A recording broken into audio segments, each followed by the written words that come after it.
श्रीराम समर्थ श्रीराम। ब्रह्मांड नाही म्हणो तरी दिसे, आणि दिसे म्हणो तरी नासे। आता हे समजती कैसे श्रोते जन श्रीराम। तव श्रोते जाले उद्दित, अहो म्हणती सावचित्त। प्रसंगे बोलो उचित, प्रत्योत्तरे श्रीराम। आकाशी दीपास लाविले, दीपे आकाश परते केले। हे तो घडेना पाहिले, पाहिजे श्रोती श्रीराम। आप तेज अथवा पवन, सारू न सकती गगन। गगन पाहता सघन, चळेल कैसे श्रीराम। अथवा कठीण झाली मेदनी, तरी गगने केली चाळणी। पृथ्वीचे सर्वांग भेदुनी, राहिले गगन श्रीराम। याची प्रचित ऐसी असे, जे जडत्वाले तितुके नासे।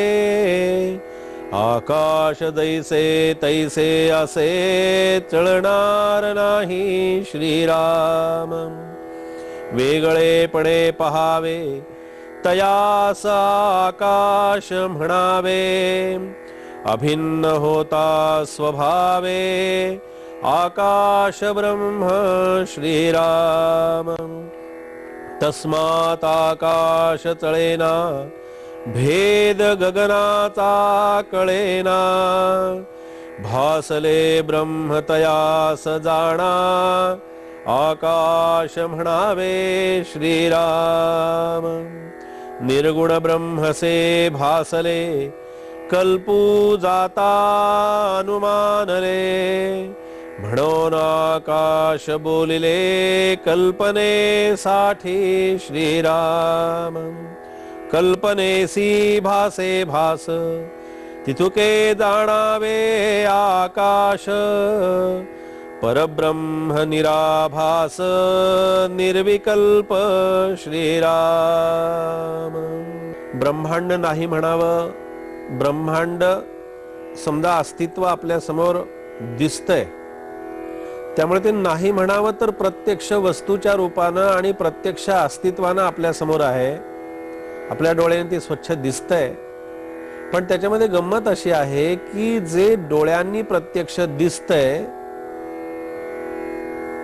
त्याचा अनुभव येतोय, आणि त्याच्या अनुभवावरती त्याच्या अस्तित्वाची कहाणी आहे। त्याच्या अस्तित्वाबद्दल जे काही म्हटलेलं आहे, त्याच्या अस्तित्वाबद्दल जे काही सांगितलं गेलेलं आहे, त्याच्या अस्तित्वाची आपल्याला चाहूल जेव्हा लागते,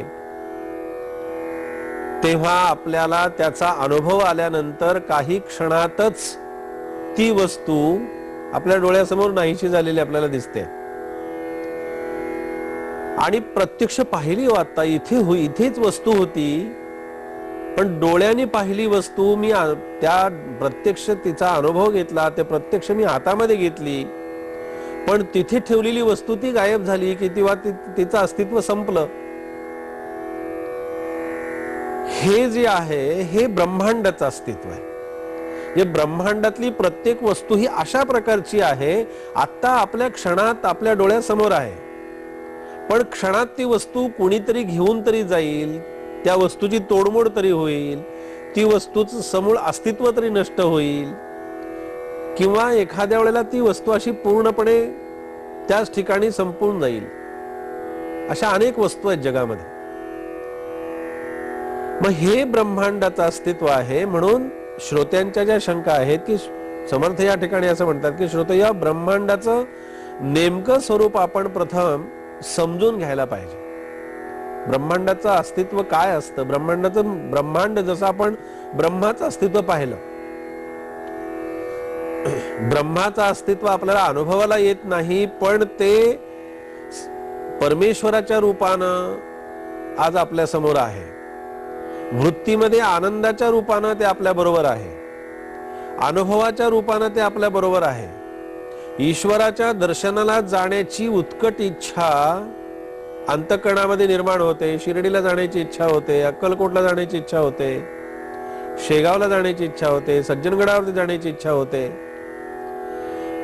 त्या ठिकाणी जाऊन काहीतरी सत्कर्म करावं, त्या ठिकाणी जाऊन परमेश्वराचं दर्शन घ्यावं, ही वृत्ती जी अंतःकरणात निर्माण होते, जावंसं प्रत्येकाला वाटतं, जातातही माणसं. पण जाण्यासाठी जी अंतःकरणामध्ये मला इच्छा निर्माण झाली, वृत्ती निर्माण झाली म्हटलं की थोडं अवघड वाटेल. म्हणून मला क्षेत्रावरती जाण्याची मनापासून इच्छा झाली. आपण सगळे घरातल्या लोकांना घेऊन जातो, क्षेत्रावरती जातो, यात्रेला जातो. मला सांगा, रोजचा दैनंदिन छानपैकी व्यवहार चाललेला असताना मध्येच असं कुठेतरी सुट्टी लागल्याबरोबर असं मनामध्ये येतं की नाही, काही नाही, आता गडावरती जावं दर्शनाला, सज्जनगडावरती समर्थांचं दर्शन घ्यावं, आळंदीला जावं, माऊलीचं दर्शन घ्यावं, पंढरीला जावं, पांडुरंगाचं दर्शन घ्यावं. अंतःकरणामध्ये हा विचार कसा निर्माण होतो याचा माणूस कधीही विचार करत नाही. वाटलं मनाला म्हणून मी गेलो. अरे पण ते वाटलं, ते वाटण्यासाठी काही प्रक्रिया आहे की नाही? ते वाटण्यासाठी तुला आतमध्ये काहीतरी त्याप्रमाणे तुझ्या बदल झाले. हे तर रोजची कामं चाललेली होतीच, पण त्याच्यातून असं वाटलं की नाही की काहीतरी सत्कर्म करावं, परमेश्वराच्या दर्शनाला जावं, काही पुण्यकर्म करावं. असं आतलं वाटणं जे आहे, हे वाटणं म्हणजेच ब्रह्माचं अस्तित्व आपण स्वीकारणं. हे ब्रह्माच्या अस्तित्वाशिवाय शक्य नाही.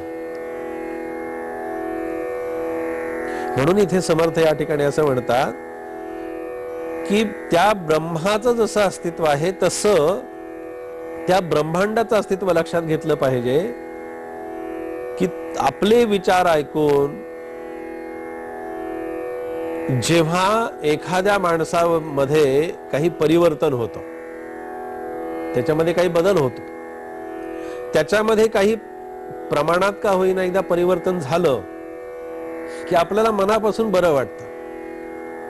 मग ही जी प्रक्रिया आहे ती समर्थ म्हणतात या ठिकाणी समजावून घ्या. आणि ती प्रक्रिया समजावून घेत असताना आपल्याला या सर्व समासाच्या माध्यमातून किंवा या सर्व चिंतनाच्या माध्यमातून समर्थ वेगवेगळ्या प्रकारची एक दृष्टांताची मालिकाच आपल्या समोर ठेवत आहेत. आता समर्थ असं म्हणतात की आप, तेज आणि वायू ही 4 महाभूत जी आहेत त्यांच्यापैकी कोणीही आकाशाला मागं सारत नाही. आता वरती दिसणारा आकाश जे आहे त्या आकाशाला असं कधी घडतं का की आकाशाला बाजूला करून ही सगळी जी महाभूत आहे ती महाभूतांनी आकाशाची जागा घेतलेली आहे? असं कधी घडलेलं नाही, कधी घडण्याची शक्यताही नाही की आकाश बाजूला झालेलं आहे, असं कधी घडत नाही. म्हणून आकाश चहुदिशांनी जसं पसरलेलं आहे, आकाशाची व्याप्ती जशी आहे ते जसं मुळीत अजिबात त्याच्यामध्ये कधीही चळण होत नाही, कधीही ते हालत नाही. पृथ्वी कठीण आहे आणि आकाश सूक्ष्म आणि मृदू आहे आणि पृथ्वीच्या अणुरेणूपर्यंत ते प्रत्यक्षात सगळीकडे चराचरामध्ये ते भरून व्यापलेलं हे अशा प्रकारचं आकाशाचं स्वरूप आहे. त्यामुळे या 4 पैकी कोणीही आकाशाला भेदू शकत नाही. म्हणून जे जे जड आहे, आता इथे सिद्धांत मांडतायत समर्थ, जे जे जड म्हणजे आता अगदी आपण शब्दाची फोड करून मुद्दाम पाहूया. जड या शब्दाचा अर्थ असा की आपल्याला जड म्हटलं की एवढं एकच फक्त माहिती असतं, ते उचलताना इतकी ती वस्तू जड होती ना, म्हणजे त्या वस्तूचं वजन, म्हणजे आम्ही त्याला जड असं म्हणतो. आता इथे जडपणा जो आहे तसा माणूस सुद्धा जड असतो. तुम्ही म्हणाल कसा?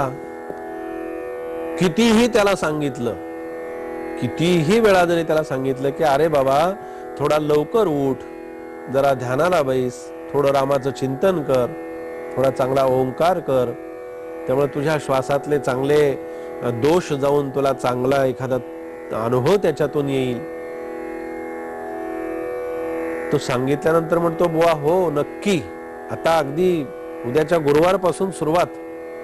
यांना सुरुवात करायला गुरुवार म्हटलं की त्या म्हणणाऱ्यालाही बरं वाटतं आणि ज्याला सांगतो त्यालाही बरं वाटतं की आता गुरुवार म्हटलं की हा नक्की करणार, कारण का तर गुरुचा वार.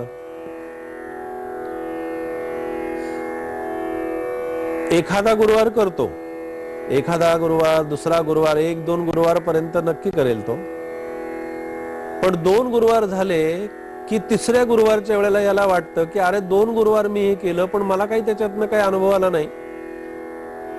का अनुभव आला नाही? तर अंतःकरणातल्या जडवृत्तीमुळे अनुभव आला नाही. तुम्ही म्हणाली जडवृत्ती म्हणजे कशी? कठीण वृत्ती. माणसाला मनामध्ये, अंतःकरणामध्ये चांगला विचार येण्यासाठी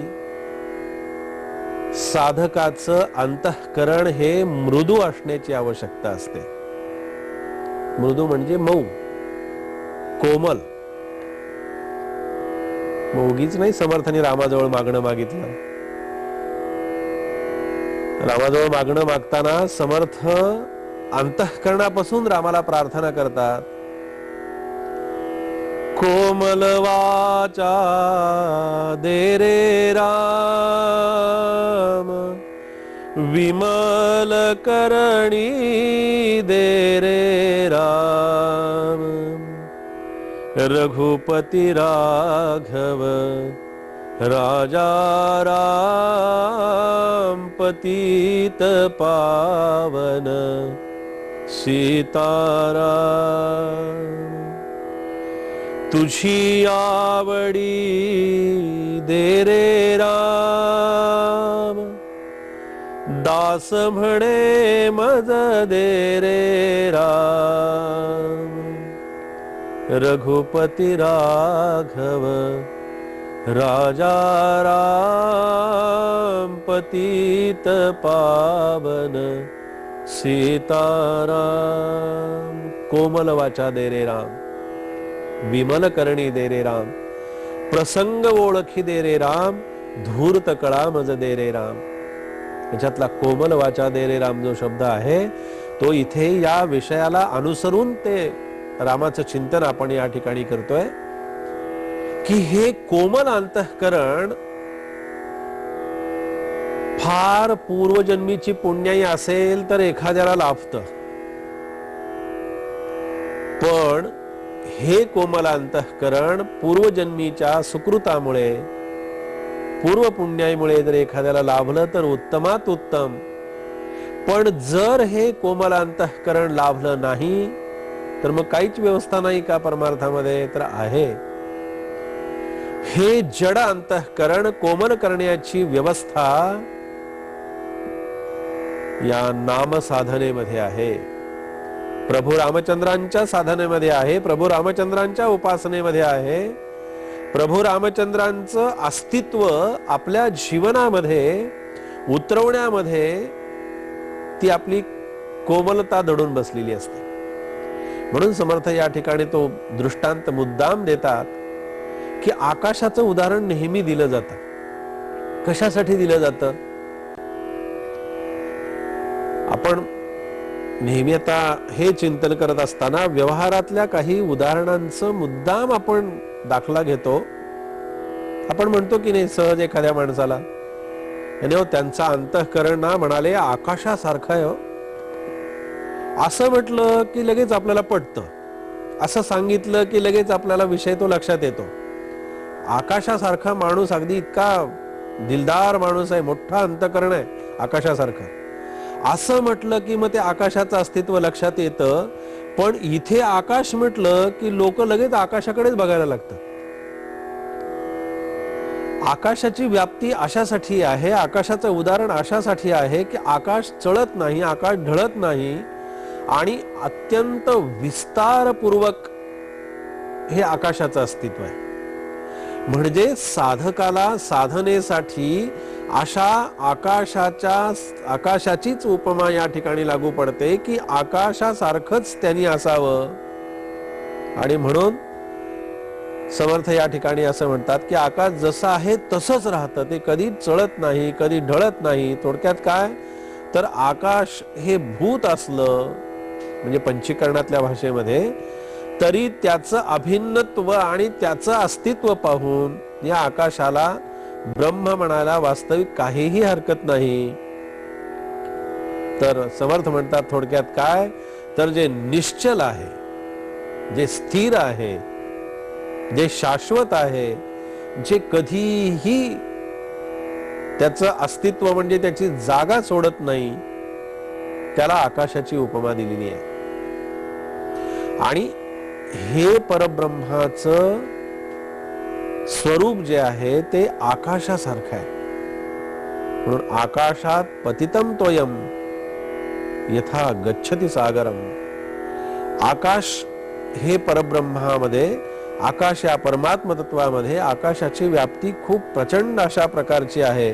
आणि समर्थांना तेच या ओव्यांच्या माध्यमातून आपल्या समोर ठेवायचं आहे की ते ब्रह्म आणि ब्रह्मांडाचं अस्तित्व याला अनुसरून समर्थ ही वेगवेगळ्या प्रकारची उदाहरणं आपल्या समोर ठेवतायत की निर्गुण ब्रह्मसे भासले कल्पू जाता अनुमानले, म्हणून आकाश बोलिले कल्पनेसाठी, कल्पनेसी भासे भास, ते तुके जाणावे आकाश परब्रह्म निराभास आणि निर्विकल्प. शेवटी समर्थांना हेच सांगायचंय की परब्रह्म अशा प्रकारचा आहे, ते निराभास आहे, म्हणजे नुसता भास त्या ठिकाणी नाही, आणि निर्विकल्प आहे, तिथे कुठल्याही प्रकारची कल्पना संभवू शकत नाही. असं जे अस्तित्व आहे ते परब्रह्म तत्वाचं अस्तित्व साधकांनी आपल्या जीवनामध्ये समजावून घ्यावं, यासाठी समर्थ हे चिंतन आपल्या समोर ठेवतायत. आजच्या दासबोध चिंतनामध्ये आपण हे श्रवण केलं. उद्याच्या चिंतनामध्ये समर्थ आपल्याला कोणता विषय आपल्या समोर ठेवणार आहेत ते पाहू. जय जय रघुवीर समर्थ.